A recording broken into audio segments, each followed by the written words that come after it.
चिकित्सकों में होती है, सेंसिटिविटी बढ़ने की बात है, संवेदनशीलता उनकी बढ़ती गई और एक दिन आकर उन्होंने संकल्प ले लिया।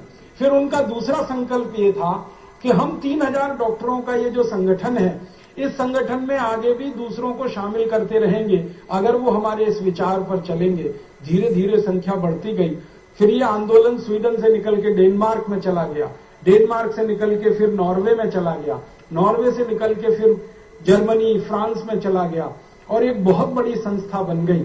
अब वो संस्था वहां काम करती है, उनका नाम है डॉक्टर्स विदाउट फ्रंटियर्स।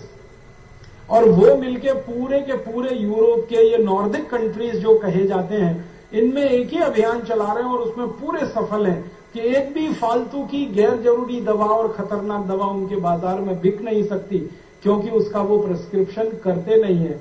सारी दवा कंपनियां उन डॉक्टरों को लालच देके परेशान हो चुकी हैं, बहला फुसला के परेशान हो चुकी हैं, लेकिन वो डॉक्टर झुकते नहीं है। उनकी इज्जत, उनका सम्मान वहां के मरीजों में दिन प्रतिदिन बढ़ा है। और एक अच्छी बात बताऊं कि ये सारे डॉक्टरों की जो प्रैक्टिस है, उसके बारे में जब उनसे पूछा गया अनेक बार कि आपकी प्रैक्टिस का क्या हुआ, आपने जब ये फालतू गैर जरूरी दवाएं लिखना कम किया तो कंपनियों ने आपको पैसे देना, कमीशन देना बंद किया, वो तो आपकी कमाई कम हो गई। तो सभी डॉक्टर कहते हैं पहले से ज्यादा बढ़ गई। क्यों? तो वो कहते हैं कि पहले जो मरीज हमारे ऊपर शक करते थे, आशंका करते थे, अब वो भी भरोसा करने लगे हैं, इसलिए हमारे पास अब ज्यादा पहले से मरीज आने लगे। ये डॉक्टर्स लोगों के समूह में डॉक्टर ओले का अभी तो स्वर्गवास हो गया है, उनके स्वर्गवास के पहले उनका एक लंबा इंटरव्यू आया था। उस इंटरव्यू में उनसे पूछा गया था कि जब से आपने ये अभियान शुरू किया फालतू गैर जरूरी दवाओं के बहिष्कार का, आपकी अपनी निजी आमदनी के बारे में बताइए, वो कहां पहुंची है। तो उन्होंने कहा मेरी निजी आमदनी 3.5 गुनी बढ़ गई है, क्योंकि पहले मेरे पास जितने मरीज आते थे अब उससे कई गुने ज्यादा मरीज आ रहे हैं और मुझे अब दूसरे देशों में बुलाया जाने लगा है, क्योंकि मैं इस अभियान के एक नेता के रूप में स्थापित हुआ हूं। तो आसपास के 20, 22, 25 देशों में मेरी विजिट होती है और वो लोग मुझे बिल्कुल भगवान के बराबर का दर्जा देते हैं कि ऐसे ईमानदार डॉक्टर की दुनिया को जरूरत है।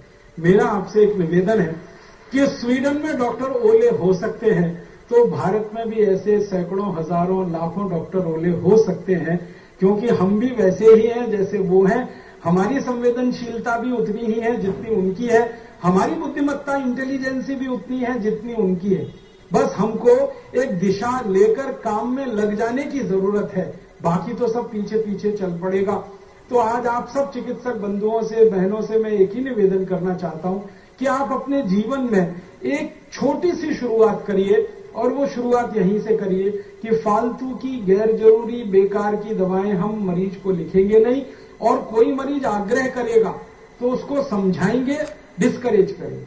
तो ये कंपनियों का इतना बड़ा जो नेटवर्क खड़ा हुआ है, हजारों करोड़ रुपए का जो मुनाफे का उनका चक्र चल रहा है, जिसमें हजारों प्रतिशत के मुनाफे वो लूट रहे हैं, ये एक झटके में टूट सकता है।